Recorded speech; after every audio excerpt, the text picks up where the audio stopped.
प्रदेश की triple engine की सरकार पर इस बार बेहतर परिणाम देने का दबाव इसलिए है तिगुनी रफ्तार का नारा दिया गया। दरअसल अभी तक 2 कार्यकाल में कुछ मंत्रियों के बयानों, वायरल वीडियो और यू टर्न से सरकार की प्रतिष्ठा उतनी नहीं बढ़ी है। इसलिए अब तीसरी बार में मौका है कि कैबिनेट के मंत्री काम करके लोगों में भरोसा जगाएंगे और रोल मॉडल बनकर दिखाएंगे, क्योंकि समय किसी का इंतजार नहीं करता।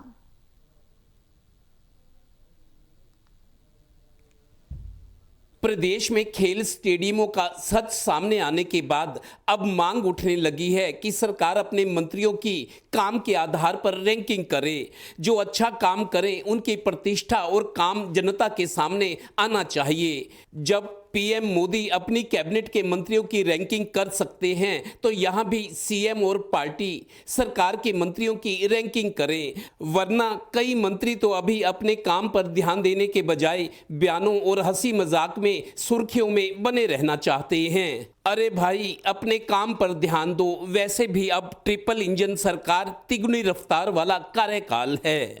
दरअसल संदर्भ मंत्री कृष्णलाल बेदी का वायरल वीडियो है। आपको याद होगा कि पीएम मोदी ने जब अक्टूबर 2015 में स्वच्छ भारत अभियान शुरू किया था तो प्रधानमंत्री के खुद झाड़ू उठाने के साथ साथ उनके मंत्रियों और बड़े अफसरों के हाथ में भी झाड़ू था। ये दरअसल प्रतीकात्मक था ताकि देश के लोग खुद भी जिम्मेदारी लें। तब कृष्ण बेदी ने बतौर मंत्री झाड़ू लगाते लगाते मजाक में कह दिया था, यो मोदी भी पता नहीं क्या करके छोड़ेगा। बेदी का ये ऑडियो तब खूब वायरल हुआ था। अब फिर खेल स्टेडियमों में 2 खिलाड़ियों की हादसे में मौत के बाद कृष्ण बेदी का वो वीडियो भी वायरल हो गया है, जो इन हादसों में जान गंवाने से महज कुछ दिन पहले रोहतक में मीडिया से बातचीत में कृष्ण बेदी ने हंसते हुए कहा था कि खेल स्टेडियमों की हालत खराब है तो दो ना लिस्ट। मीडिया का जवाब था कि हम निरीक्षण करवाकर सुधार की बात कर रहे हैं,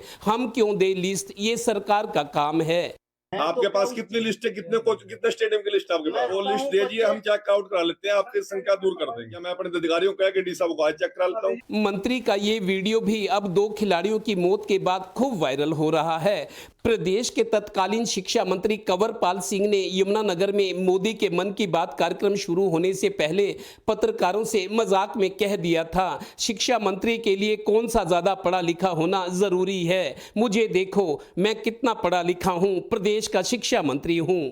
ऐसे ही कैबिनेट के कई मंत्री होड़ में डिस्ट्रिक्ट ग्रीवेंस कमेटियों की मीटिंग में इस अफसर कर्मचारी को सस्पेंड कर दो, जबकि बिना जांच कराए कि उसका दोष भी है या नहीं सस्पेंड कर दो। ऐसे कई कर्मचारी अफसर बाद में कोर्ट से बहाल होकर अपनी सीटों पर आ गए। मंत्रियों की इस होड़ पर कि सस्पेंड कर दो, टोटल टीवी के इंटरव्यू में तत्कालीन एक सीनियर मंत्री ने कहा था कि अफसरों से काम लेना भी आना चाहिए। मैंने तो आज तक किसी कर्मचारी अफसर को सस्पेंड नहीं किया। मेरे फलां विभाग में इस साल पिछले के मुकाबले 650 करोड़ का रेवेन्यू बढ़ा है। वो बेदी साहब ये कह रहे हैं कि आप लाओ जी, कहाँ है कमी, आप हमारे को दो। अरे भाई, सरकार का क्या दायित्व है? आप ये इतनी सुख सुविधाएं, आप इतना अमला जमला और इतनी सुविधाएं ले रहे हैं, आपकी ड्यूटी कहाँ है?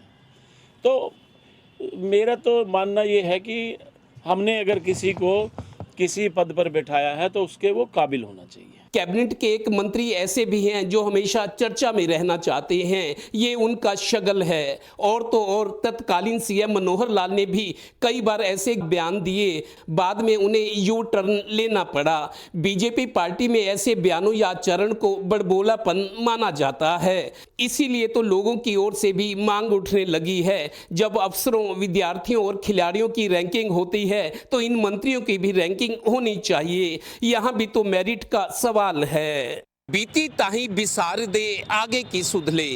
12वें साल में प्रवेश कर चुकी प्रदेश की बीजेपी सरकार के मंत्री अब तो रोल मॉडल बनकर दिखाएं, लोगों को इंतजार रहेगा। सहयोगी श्रीनिवास के साथ Devendra Kathoria, total news, Panipat bureau.